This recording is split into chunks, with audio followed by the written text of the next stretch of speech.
Olá, eu sou a Luanda Alves Triboli, eu sou mestranda de um curso de PPG STEM e eu venho falar então aqui no Simpósio Catarinense em Educação e Ciências sobre as ações dos professores do ensino fundamental e médio da rede pública de ensino frente às dificuldades em trabalhar o ensino híbrido durante a pandemia. Essa pesquisa ela foi realizada com 24 professores da rede pública de ensino do Rio Grande do Sul. As palavras-chave, então, educação à distância, tecnologias educacionais e pandemia.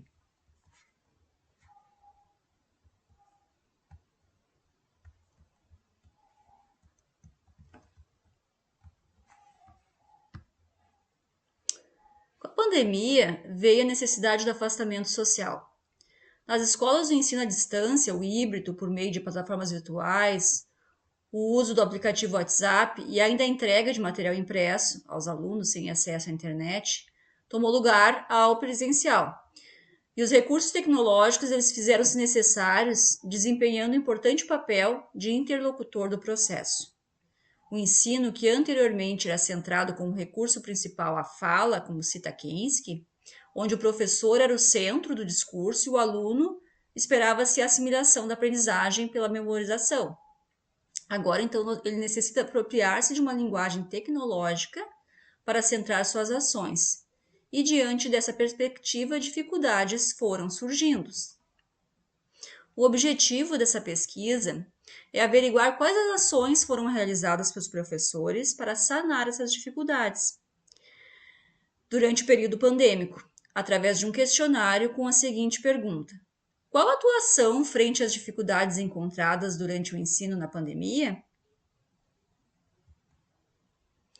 E nós colocamos então os resultados por categoria. A primeira categoria elencada, a formação pedagógica, com maior ênfase em respostas, requer uma urgência pela qualificação tecnológica. Se deu em virtude da adaptação à inovação das aulas híbridas e o baixo índice de professores habilitados a trabalhar nas plataformas, sendo um dos motivos dessa deficiência.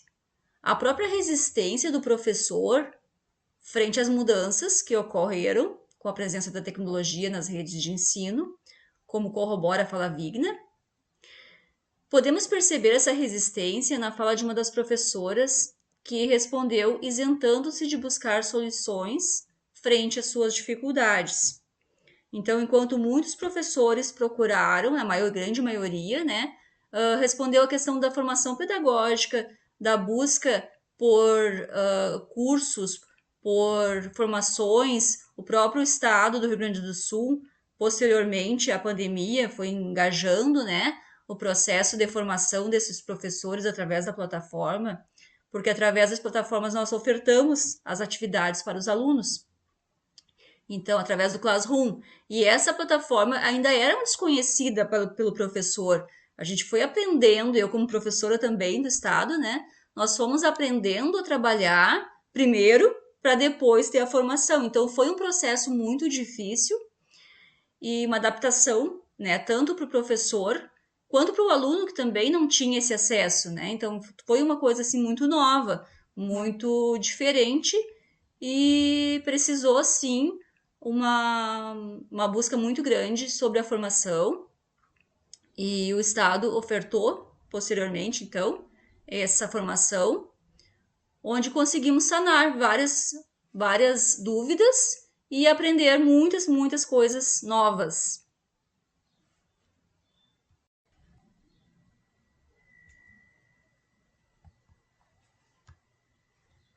O investimento tecnológico também foi uma categoria que surgiu logo após a formação, com ênfase na ampliação de velocidade de dados, compra de equipamentos mais modernos, promovendo adequações ao novo sistema, exigindo uma mudança de paradigma na educação, superando a transmissão de conhecimentos a fim de exercer práticas interativas, com foco no aluno, baseadas nas situações de aprendizagens desafiadoras, segundo Berrar.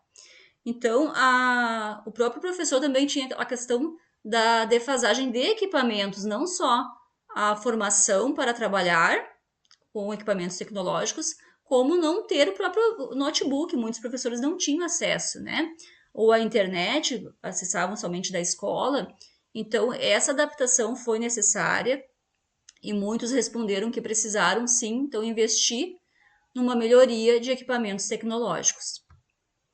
O contato direto com o aluno também foi citado como a busca ativa, a oferta do material impresso, contato direto com as famílias, com a melhor maneira de sanar as dificuldades enfrentadas durante o processo do ensino híbrido. Híbrido em virtude porque não ficou só, né, no acesso virtual, porque muitas famílias precisaram também ter acesso à escola para buscar esse material. Os professores foram ao contato dos alunos, né? Muitas famílias sem acesso à internet.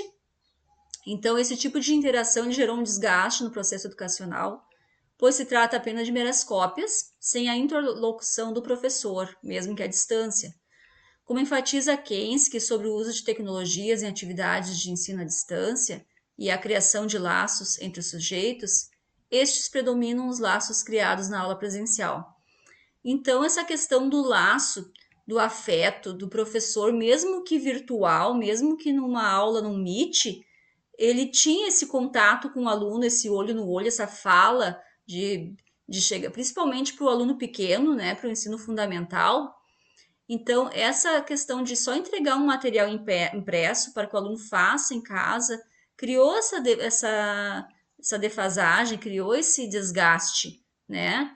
Os pais começaram acumulando muito material para fazer junto com o filho, que não tinha acesso ao professor, no caso, né? Então, gerou esse desgaste também para as famílias. Outros professores elencaram como ação o auxílio entre colegas, tanto como processo de tentar formar, né, de tentar se informar sobre essas atividades, o que precisava ser feito para melhorar, como o próprio recurso tecnológico. Muita gente que não sabia utilizar o programa chamou o colega ajudou, então, enfim, foi um fortalecimento da classe. E o vínculo também foi fortalecido através de webs, conferências, então foi um vínculo virtual. Nessa pesquisa, nós evidenciamos as diversas soluções encontradas pelos educadores na adequação do sistema híbrido, procurando elencar condições favoráveis ao ensino-aprendizagem, significativa ao aluno. Partimos da premissa que vivemos uma era digital onde nossas crianças são providas de uma facilidade inata ao meio tecnológico. Favorecer o ensino através de mídias é a apropriação desses subsunsores tecnológicos e direcioná-los ao fazer pedagógico, efetivando uma aprendizagem multissensorial, lúdica e interativa. Então, a apropriação todo esse mundo tecnológico que essas crianças dessa era possuem, né? E trazer isso para o fazer pedagógico. Aqui, então, apresento uma análise de rede sobre as categorias, formação, né, contato com o aluno, auxílio entre colegas, investimento. Os parâmetros, então, no gráfico, né, sobre que nós conseguimos as respostas. E as referências. Grata por estarem ouvindo. Espero ter contribuído para o simpósio.